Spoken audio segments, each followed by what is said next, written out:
ఇప్పుడే 200 బొక్క పెట్టుకుని అక్కడ అమ్మాయి ఇక్కడ అబ్బాయి మూవీ చూసొచ్చా భయ్యా. ఎలా ఉందని మాత్రం నన్ను అడగొద్దు. దీనికన్నా టీవీలో వచ్చే సీరియల్స్ బెటర్ బ్రో. కనీసం ఫార్వర్డ్ ఆప్షన్ అన్నా ఉంటది. ఇక్కడ అది కూడా లేదు. ఎలా అవుతుందని తెలిసే ట్రైలర్ కూడా చూడకుండా జీరో ఎక్స్పెక్టేషన్స్ తో వెళ్ళా. అయినా నో ఛాన్స్. ఫస్ట్లీ నేను ఎలాంటి రిస్కులు తీసుకోను. బట్ మీ గురించి వెళ్ళక తప్పలేదు. మీ బదులు నేను రిస్క్ తీసుకుని మీరు మూవీకి వెళ్ళాలా వద్దా అని చెప్తున్నా కాబట్టి మీరేం చేయాలి? మన ఛానల్కి సబ్స్క్రైబ్ చేసుకుని బెల్ ఐకాన్ ఆన్ చేసుకుని పెట్టుకోవాలి. తొందరగా చేసి చెప్తా. ఒక్కటే చెప్తున్నా ప్రదీప్ గారు, మీరు ఇలాంటి కంటెంట్ తో అయితే మూవీస్ లోకి రావద్దన్న. టీవీలకే ఫిక్స్ అయిపోండి ప్లీజ్. ఈవెన్ ఫ్యామిలీ ఆడియన్స్ కూడా చూడరు భయ్ ఇలాంటి మూవీస్. స్టోరీ గురించి మాత్రం నన్ను అడగద్దు. నేనేం చెప్పను, చెప్పలేను కూడా. ఎందుకంటే అక్కడ ఏమీ లేదు, ఒత్తి డొల్ల. సార్ నాకు ఒక డౌట్. మూవీ స్టార్టింగ్ లో 60 మందికి ఒక్క ఆడపిల్లనే అన్నారు.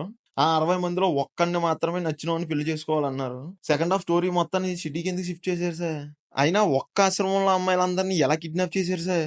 అసలు ప్రొడ్యూసర్ కి హీరోకి ఏం చెప్పి ఒప్పించారు సార్? మిగతా ఆర్టిస్టులు అంటారా వాళ్ళకి పేమెంట్ వస్తుంది కాబట్టి ఒప్పుకుంటారులే. ఇలాంటి స్టోరీ చేయడం మూలంగా పోయేది వాళ్ళే కదా. అసలు ఎలా ఒప్పించారు?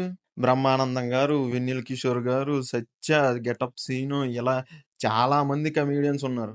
ఒక్కరు కూడా ఈ మూవీని కాపాడలేకపోయారు. ఈవెన్ మన అతుల్ కూడా ఉన్నాడు. But no use. అయినా మూవీ స్టార్టింగ్ లో ఒక సీన్ చూపించి మళ్ళీ దానికి లాస్ట్ లో ఒక ఎక్స్ప్లెనేషన్ ఇచ్చారు చూడు, అమోఘం సార్. ఇంకా మ్యూజిక్ విషయానికి వస్తే ఒక్క సాంగ్ కూడా నోటెడ్ అయ్యే ఛాన్సే లేదు. బీజింగ్ గురించి మాట్లాడుకోవడం టైం బొక్క. కెమెరా వర్క్ కొంచెం బెటర్ అనిపించింది, మిగతావన్నీ డొల్లే. That's it guys. మీకు మా రివ్యూ నచ్చినట్టయితే please do subscribe to our channel. మీరు కూడా మూవీ చూసుంటే మీ ఒపీనియన్ కామెంట్ లో చెప్పండి. Thank you all. జై హింద్.